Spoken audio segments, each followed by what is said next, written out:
Today I'm here with TJ Walker, and I'm so glad you got to take some time out of your schedule and be with me today, TJ. Thank you. Good to be with you, Doreen, and your community. Yes, TJ Walker is a leading personal development trainer, and this is with more than 12 best-selling online courses on Udemy. And very easy to look him up on Udemy and sign up. He's got quite a few courses there. And today, what I'd like to ask is just this one question about fear and anxiety, and what you would recommend, or what is one of your best strategies for people who want to move through anxiety to more confidence. Well, I've been working with people who have had anxiety, stage fright, fear of public speaking for 35 years. And I have found one technique that works every single time. And I'm amazed at how few people have ever done it in the past. And it's about using video, but it's not the typical way. You've heard people say, oh, practice on video. Mm-hmm. Practicing a speech, a presentation, a job interview skill on video, if you do it once, not only will that not help you, but it will actually hurt you because you'll have that one image of yourself looking scared, stiff, nervous, uncomfortable. And that cements itself into your brain and will actually make you less confident. The key I have found is that you practice on video, look at it, do it again, look at it. You keep doing it, and there's an absolute 100% perfect number of times of practicing. And the perfect number is keep doing it until you like how you look and sound, how you come across. Once you do that, it becomes virtually impossible to be nervous. Why are we nervous? Well, we're nervous because we're afraid we might look stupid or uncomfortable or weird or boring. Well, it turns out that's actually a rational fear, because a lot of people, when they give a speech, are boring and unmemorable. A lot of people actually do look nervous. So my advice is very contrarian to what a lot of people in the public speaking or the psychology fields recommend, because I frankly think it's a waste of time to do visualizations, affirmations, positive thinking, and all that, when you could use this simple little device, which everyone has, a video camera. Let me put it to you this way. If you and your spouse had to go to the fanciest black tie event in San Francisco Saturday night, would you want just to get dressed in the dark, have your spouse or someone tell you you look fine with your dress, makeup, everything else? Or would you want to look in a mirror? Mm-hmm. What Yeah. would you, I'm assuming you'd much rather look in a mirror yourself. You don't want someone to just tell you. You don't want to visualize yourself looking good. You actually want confirmation. What most people do, whether they're going to a fancy ball or going to an office in the morning, if you still go to an office, is you get up, you look in a mirror. You get out of the shower, you look in a mirror. You dress, you look in a mirror. Before you walk out of your home, or before you go to a Zoom meeting, you look in a mirror to make sure that you're coming across the way you want. I did that earlier. I wanted to make sure I didn't have any, food stains from lunch on my face. I didn't want to embarrass myself in front of you. So we know to do that when it comes to our clothing, how we look. But when it comes to how you speak, looking in a mirror is a waste of time. But watching yourself speak on video is a perfect way of assessing how you are, because you and everyone watching, everyone has a lifetime of experience of looking at other people who are boring speakers, boring presenters, boring teachers, unimpressive job interviewees. We already know what we don't like. So by practicing on video, you can get rid of your rough drafts. You can polish yourself. And that way, you can walk into your presentation or your job interview or your talk or your PowerPoint presentation with legitimate confidence. It's not just something puffed up to make you feel good, but you've actually seen yourself deliver a great presentation because you practiced on video in advance. I find this works 100% of the time. There's no rational reason not to do it. When I started in this business 35 years ago, everyone had to lug around a big, heavy camera, hire a camera operator from the local TV station. It was expensive and heavy. Now, everybody is completely surrounded by video cameras, every phone, every iPad. People say, well, TJ, I don't like to look at myself. I don't like the sound of my own voice. Mm-hmm. You know what I say to them? Tough. Nobody cares. If I say to you, I don't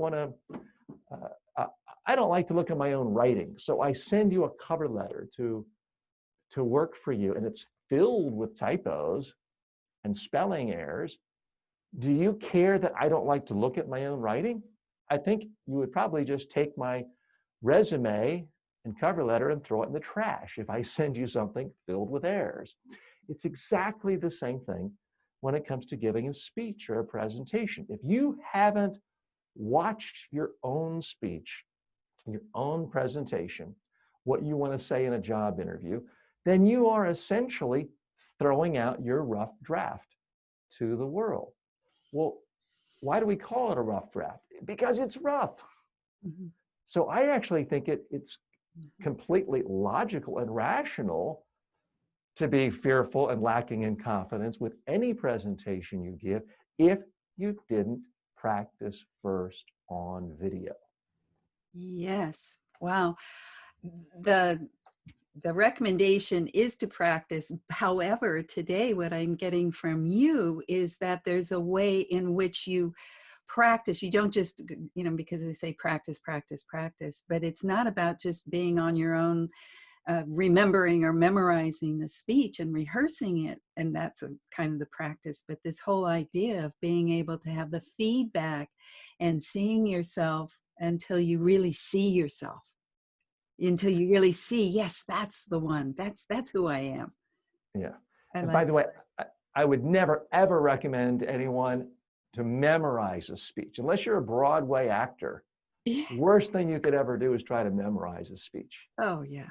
Because then you're acting, and it's one thing people around the world are really good at is spotting bad acting, because everyone has access to Meryl Streep and Robert De Niro. So if you're trying to memorize a speech, it's going to be awful. Just use what I do. If I give an hour speech, I have a single one-sheet paper outline notes. No one ever sees me look at it because it's on a single sheet of paper. And I'll often have 3 of these around the room, so I never have to stand in the same spot. Yeah. So that is a technique for dealing with that. But you can take it a step further. If you really want 100% confidence, practice your speech until you love it, and then on video, and then email the video you did of your best one to 2 or 3 friends, colleagues who are similar to the audience you'll be speaking to. Send them the video, ask them to watch it.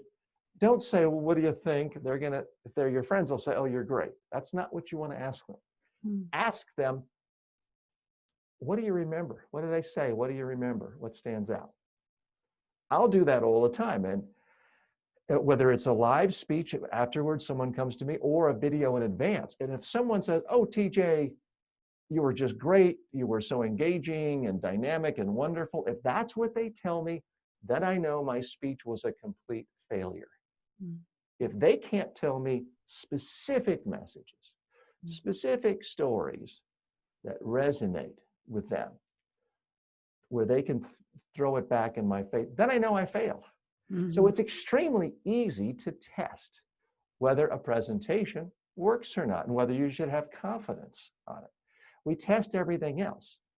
Engineers don't just start guessing about what to do with a bridge when they're building a bridge where the cars are going to go over. They test it. They want to make sure it's strong enough to support cars and trucks before they open it up to the real world. It's very easy to test whether a speech works. You let people see it in advance on video, and then you ask them, what do you remember? If they don't remember your specific messages, you failed.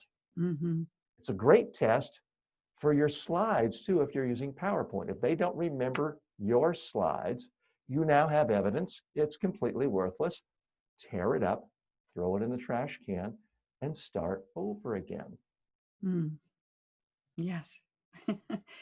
Well, this idea of using something that we all have at our fingertips Mhm. feels like it's an easy, it's not, the only thing that's not so easy is just saying that first time when people are uncomfortable with looking at their image, but you just Yeah. keep, and what you're saying, just keep on it, keep on it, keep on it, And keep on it, it. I understand people not feeling comfortable. I don't mean to sound, mean and Mr. Tough Love, but all of us do things all the time Yeah. that aren't for our own comfort, but are for the comfort of the people we're speaking to. It's where I am today, it's 91 degrees. I'd be much more comfortable in my bathing suit and no shirt on. But that would be weird for you and your audience. So I'm going to put a shirt on. So we always do things like that. It's never just about us. I'd be more comfortable conducting a workshop in a bathrobe, but it would be weird and people would think I'm highly strange if I did that. So when I'm doing a workshop on public speaking, I'm typically wearing a suit and a tie. Uh-huh. Yeah. So part of being a good speaker, a good communicator, is developing a sense of selflessness to the point where you can focus on your audience rather than yourself. Great speakers are confident because they know I'm really helping this person here, and I'm really helping this person here.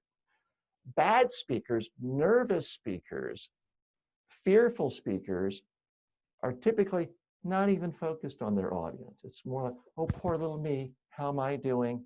Hope everyone likes me. It's me focused. Yes. You build confidence Mm, as a speaker, and you actually become a good speaker by being 100% focused on helping your audience. yeah. Yeah. The whole idea of relationship. Well, I am so pleased to share you today with my community and other people that get to listen to you. Is there a place or a website you want to direct us to? You can always go to tjwalker.com. And if you're looking to build your skills in public speaking, getting over fear of public speaking, building confidence, not only in presentations, but in life, I have more than 160 courses on the platform Udemy, udemy.com. Great. Thank you. Thank you, TJ. Thank you, Doreen. Yes.